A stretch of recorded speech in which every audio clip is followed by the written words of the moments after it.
Nonprofit leadership training doesn't work. And you want to know why? It's because we are teaching the what, not the how. You've probably taken training on staff supervision or how to run staff meetings or how to have difficult conversations or management 101. You've probably taken training or read books or listened to podcasts on what it is you need to do to be a better leader. And maybe you're still struggling and you're wondering why. Now, perhaps maybe you haven't done the work. You've taken the training, but like most of us, I just don't have time. So many good ideas. I went to this conference or I finished this book or I listened to this podcast and I have so many good ideas, but I don't have the time to put them into practice. That is part of the problem, but it is not the entire problem. But let's start there for a moment. If you're going to learn a new skill, you need to learn it. Then you need to practice it before you get good at it. And often what happens for us is we're not putting the reps in. We are not taking the time to take something that we've learned, dig through it, make a mess of it, practice it, and figure out how to do it. And that's where we have to start. We really have to start with the practicing it. But there's still more than that. And that's what I want to talk to you about today. Even if you take a course on staff appreciation and you put all the time and effort into learning how to craft those statements just perfectly and you say it just like you're supposed to say it in the book, if it doesn't come across genuine, it's going to fall flat. Your employees are not going to feel like they are appreciated because the how you've done it isn't there. The how is your character. It is the way in which you show up and do the work of leadership. Anybody can run a staff meeting. Anybody can but anybody can run a staff meeting and develop an amazing agenda and get through all of the points on time and make sure you've covered everything and you've got it all done. But man, that meeting can be very uncomfortable in one situation and very engaging in another. It's the how you do that. Leaders can learn how to do one-to-one supervision, address an issue when it comes up, have that tough conversation. But how you have that one-to-one meeting, how you engage, how you make that person feel, the impact you have, the way in which you address that concern, that is your character. It's your reputation. It's how people describe you. Oh, she went up one side of me and down the other. That's one way you might have people describe you. Or I don't know what she meant. She just kept rambling on and on and on. And I know she kind of kept talking about something, but I'm still not clear on what I'm supposed to do. That's another way somebody might describe you. What you probably want is people to describe you in a certain way. Man, she was so caring and compassionate, but clear. I know what she expects of me, but she said it in a way that made me feel like she actually cares about me. Isn't that what you would like them to say, perhaps? Or maybe you would like to say, ooh, she delivers hard messages, but there's a way in which she does it that sort of brings some lightness to it and makes that hard thing not quite so hard. That might be that lightness, that sense of humor.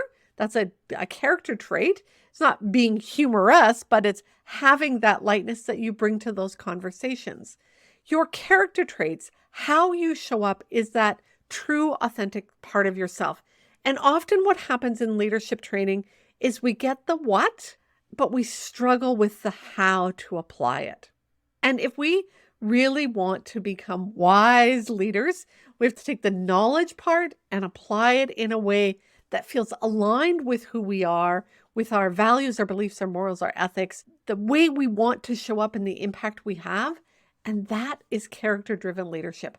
That is developing your character traits, being more intentional about the type of leader you want to be, the impact you want to have, and creating that impact, creating that experience, creating that engagement in your team that you want to do.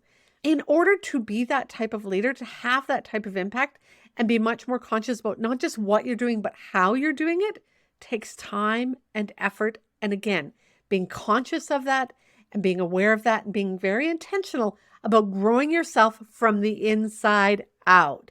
I was talking to a group of leaders yesterday about tough conversations.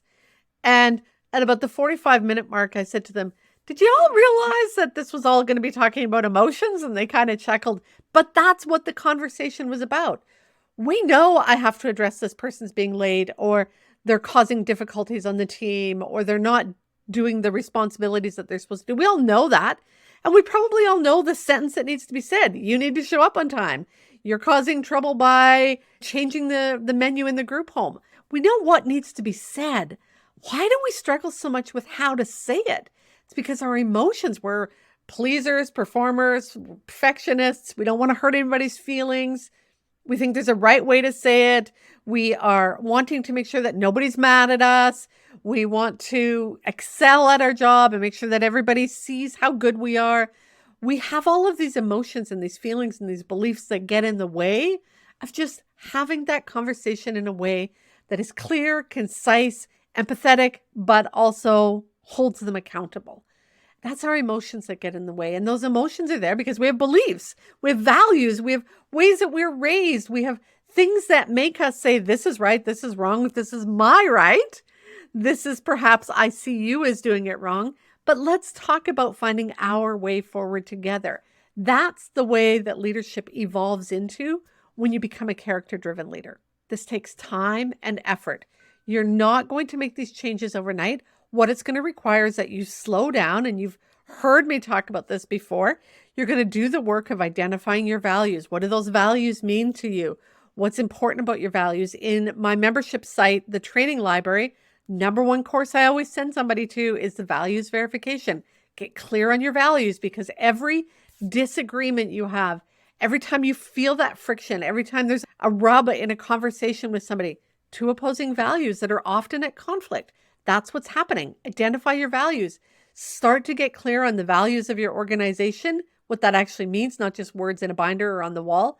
And do those align with you and how you see things? And what about your employees? We all come to the table with this mixed bag of stuff, but the more aware we are, the better we are. So identify your values. What are your beliefs? What are the hills you'll die on? Get clear on those. And then as you start to get clear on who you are and your identity, you start to still struggle with those emotions, because I know I want to be more honest. Oh, but it feels so icky when I go into those conversations and I'm struggling to get those words out. Then it's the emotional intelligence. It's learning to recognize who I am, having that awareness that I want to show up this way, and then managing the emotions to actually do that. Again, that's what a character-driven leader does. That's what somebody who's strong from the inside is and comes out and leads in that way. Character-driven leadership. If you want to be a character-driven leader, do the work necessary to get there. And if you want help, I wanted to let you know that I am starting in April of 2024, Character-Driven Leadership 6 months. Because again, this takes time. It's a 6-month group coaching course. You get some individual one-to-one coaching every month. There's group training and support to help learn the strategies, make sure you've got what you need. And then there's peer work, because you need a place to practice this, and that's what we're going to do. So if that's something you're interested in, learning to really identify who you are, how you want to show up, the impact you want to have, learning to manage your emotions as you kind of navigate your way through that, and want a safe place to practice, character-driven leadership is probably what you want. When you develop your character, become this character-driven leader, you'll have a strong reputation. People will respect you. They will follow you. They'll get alongside you, and you'll be doing that work that is really making that impact in the work that you guys really want to make that impact in, that mission critical work, in making a difference because you care about your clients, you care about your communities, you care about the work you do. Character-driven leadership is really going to make the difference for you. If you are interested in joining me for the character-driven leadership training, the link will be in the notes. If you are not ready for that, but you know you want to be a character-driven leader, do the work, do the inner work. Self-reflection is the path to character-driven leadership. You must slow down, pause, and ponder. Do that self-reflective work. Really get clear on who you are, how you show up, what impacts you, what triggers you, what your values, beliefs are, how to manage your emotions, how to maintain your composure when the shit's hitting the fan. That's what you need to do as a leader to really become that character-driven leader. Pause, ponder, do the shifting of perspectives, that pivoting, so that you can get back in, proceed into action with your people. And it's that continuous cycle of the infinite leadership loop where you're pausing, pondering, pivoting, proceeding back into engaging with your people, realizing things didn't go well or recognizing you're on the right path, going back into that self-reflective place. Self-reflection really is the underpinning of character-driven leadership. Do the self-reflective work and you will enjoy impactful leadership.